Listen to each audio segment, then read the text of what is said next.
आपण साधारणतः आठवड्यातून 2दा पाणी दिलं आणि एका झाडाला 2 लिटर पाणी लागतं. आपण म्हणजे आठवड्यातून टँकर आणणार 6 किंवा 7 आणणार 70,000 लिटर पाणी झालं आपल्याला. 70,000 लिटर पाणी आपल्याला थोडंसं पुरेसं आहे. पण आता पुरेसं का होणार नाहीये तर त्याची कारण अशी आहेत. मी जसं तुम्हाला सगळ्या टाक्या दाखवल्या, बाजूच्या टाक्या दाखवल्या, पाईपलाईन दाखवली, तर ह्या सगळ्या टाक्या कुठेतरी पाईपलाईन जोडून घेण्याची गरज आहे.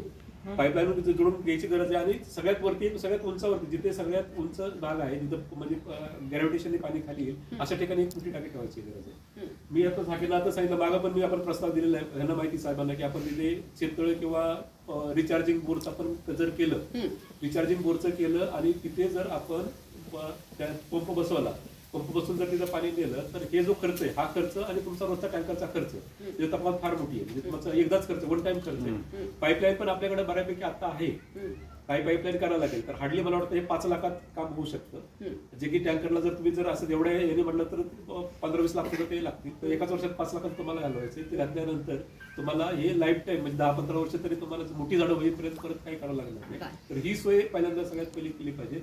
नंतर मग दुसरं काय की ते 5-6 लोक आहेत, ठीक आहे, 2 लोक सुद्धा आपल्याला पुष्कळ आहेत. 6 लोक नको, 2-3 लोक, 3 लोक, एक माणूस आहे म्हणजे तो सगळं पेट्रोलिंगला दिवसभर असेल, रात्री सुद्धा पेट्रोलिंगला माणूस आपल्याला त्यांनी जर ठेवला तर सगळ्यात बेस्ट. आणि फक्त डेली 2 लोक जर त्यांनी इथे जे लोकल कमिटी किंवा नागरिक जिथं असतील त्या नागरिकांच्या सांगितलं की ही लोक तुम्ही सांगायला कसं काय सांगायचं, तर आपण त्यांना बरोबर नियोजन करून देऊ.